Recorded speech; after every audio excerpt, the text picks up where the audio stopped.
Hello and welcome to my channel. I'm Jason White and this is Jason's Weird Reads. This is where I like to talk about books, mostly horror books, fantasy and science fiction. And today I am continuing a series that seems to be a viewer favorite, and it's Lost Gems. If you don't know what Lost Gems is, it's where I like to list 5 or 6 books that I feel are underhyped within the horror genre. And I have a list here today. Also, most of these books are generally indie books because I read a lot of indie horror. I think, honestly, that's where horror books are thriving, is in the indie scene. You got a lot of books that are more commercially released by the big 5 publishing companies from all over the world. But places like New York, the New York Book. But they're not very many of those, honestly. You got Stephen King, and you have some more authors breaking into that, like Stephen Graham Jones and Paul Tremblay. But the pickings are pretty slim there. If you want to explore horror, you have to go to the indie scene. And it's a wonderful place, honestly. There's a lot of books there that are underhyped, and this is what I like to talk about. So let's get into it, shall we? Book number 1 I have is The Brain Hunter by Matt Wall. Now, as a caveat here, I just want to mention I'm not done this book yet. I just started it the other day, and this book is crazy, okay? This book actually hits a lot of the things that I really enjoyed in movies and literature. The Brain Hunter by Matt Wall really reminds me a lot of a few different things. It reminds me of Reanimator by both the movie adaptation and the H.P. Lovecraft short story. Or actually, I think it's more of a novella. And also, it kind of reminds me of Day of the Dead, or any zombie film that has a mad scientist in it. And there's a few of those, but Day of the Dead really rings a bell for me. Especially Reanimator is the biggest one, though. The main character in this book is just a scientist he's on a mission, and he doesn't care who he hurts on the way, as is present in the very first chapter.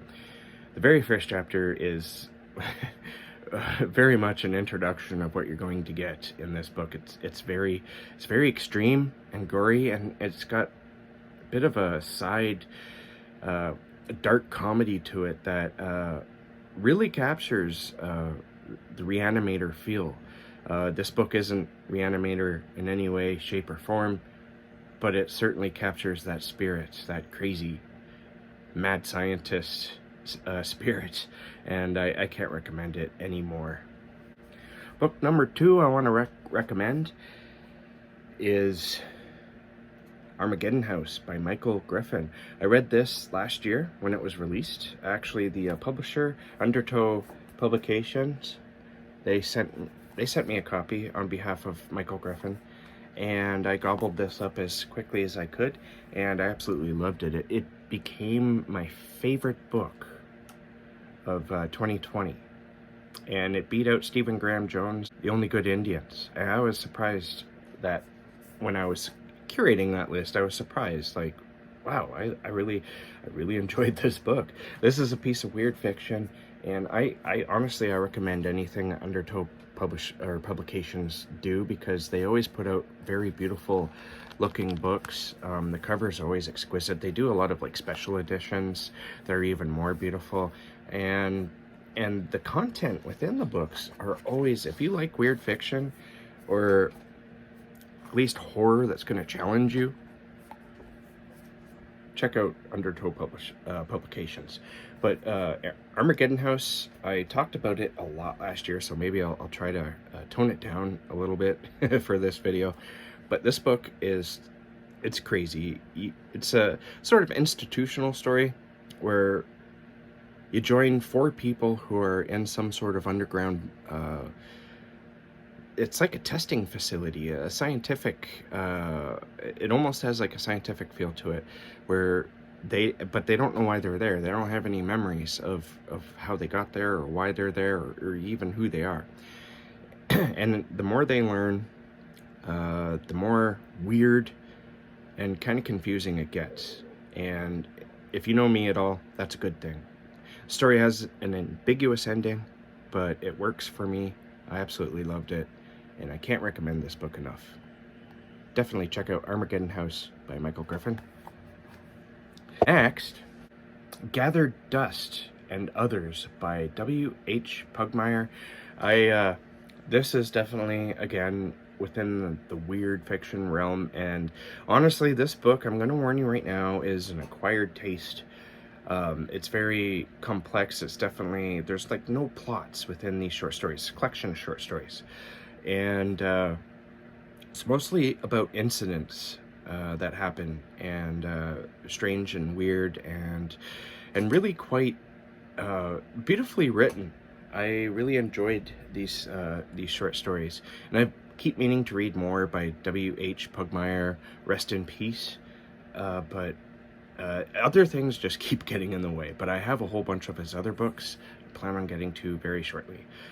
Number 4. Number 4, I talked about this book a couple of years ago on my channel, and I haven't talked about it since, but it's really impressive, especially if you're into shorter pieces of flash fiction and poetry. It's a collection of what I just said, flash fiction and poetry, and it's really beautifully done. Each one of these stories is a gut punch, and the poetry as well. It's Glass Slipper Dreams Shattered by Doungjai Gam.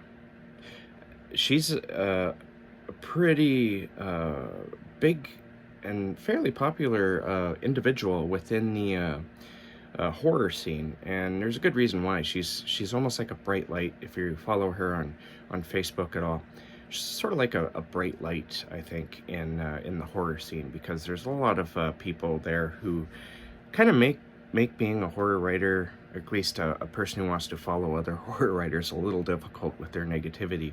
But Doungjai Gam is one who's a shining light, and her fiction is the complete opposite. Her fiction is so dark and sad. This is all I've read by her. I want to read more, and I highly recommend reading this because of its emotional gut punch, honestly. Some of these stories were just heartbreaking, so definitely check this out. Story number 5 is My Name is Human by Rob Shephard. Rob Shephard is slowly becoming a horror booktube favorite, and with good reason. My Name is Human is a horror story, but it's also a science fiction story, and I was really impressed with how Rob handled how he handled the tropes and how he mashed them together. But when you talk about Rob Shephard's writing, it's hard not to bring up his writing style, because his writing style is very antiquated without being too antiquated that'll turn you off. When you're reading it, if you read any classic horror fiction or science fiction, you can't help but compare it to Rob Shephard when you're reading Rob Shephard, because it's definitely, the influences within the writing style is there. But there's also some influences, I think, in the way he tells the story. In this story, although it's completely modern, from what I could tell, at least that's the way my brain interpreted it. I don't think my brain completely translated what he wrote, like the robot that's in this story. My brain came up with its own version, because when the main character gets this robot, I think it's just described as a box, but I had like this sort of sleek with blue lights and all this beautiful things. But the basic premise of this story is a guy gets a computer, and it's artificial intelligence. You know, they sort of become a thing, and that's not the weird part. The weird part is that this robot wants to be human, and it's willing to go into some very dark places in order to become human. And the character development in both the robot and our human protagonist is very fascinating in this. It's very short. I think it's like 100 pages, if not less, and it just breezes by. It's very quick, and it's very well done. You know, while reading this, I kind of got some Clive Barker vibes, honestly. And by saying Clive Barker, mean to say that he's the classic authors I was talking about at the beginning of talking about Rob Shephard's book here, but there's definitely some Clive Barker influence here too. I'm not going to say which one because it might spoil exactly what's going on in the story, but maybe you caught the same thing. Usually, as I said at the beginning of this video, I like to add in a novel or a book by an author who's considered to be big, like published by one of the big publishing houses, and you know, authors like Stephen King. This time I decided to go with a modern day classic, but it comes from, I think it was published in 1994, so it's hard to say, but I read this book probably around the time of its publication. I remember seeing it on the shelf, and I picked it up because it had just take a look at the cover. It has a woman who's obviously a vampire, and I've always been kind of into vampires. And so I thought I'd give it a go, and I read it, and I really enjoyed it, and it stuck with me all these years. It's been 30 years or more since I've read this book, and I still remember it quite well. And that's a hard thing to accomplish. And of course, I'm talking about Ken Eulo's The House of Caine. It's basically his answer, I would say, to Robert R. McCammon's They Live and Stephen King's Salem's Lot. This is probably a book that the publisher that he was with at the time said, you know, you got to write this because it's big right now.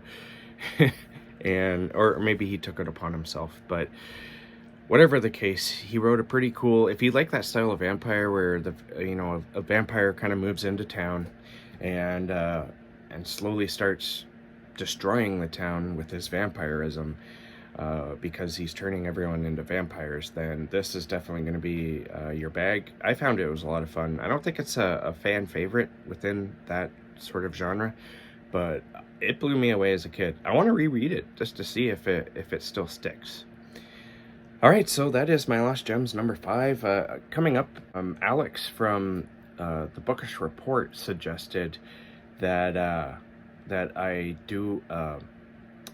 invite other booktubers, horror booktubers, sort of like a combination video where I have clips of other booktubers saying, talking about a book, and in this case it would be what their lost gem is. And so you can look for that in the future. The reason why I haven't gotten to it yet, Alex, if you're watching, is because it feels like a very huge undertaking. I still haven't figured out where exactly I would store these videos. I'm probably gonna have to use Google Drive for that. So stay tuned for that. Hopefully I'll get that done by the end of the year. And so thank you for watching, and keep being safe, keep being creative, and I'll catch you guys in the next bookish video.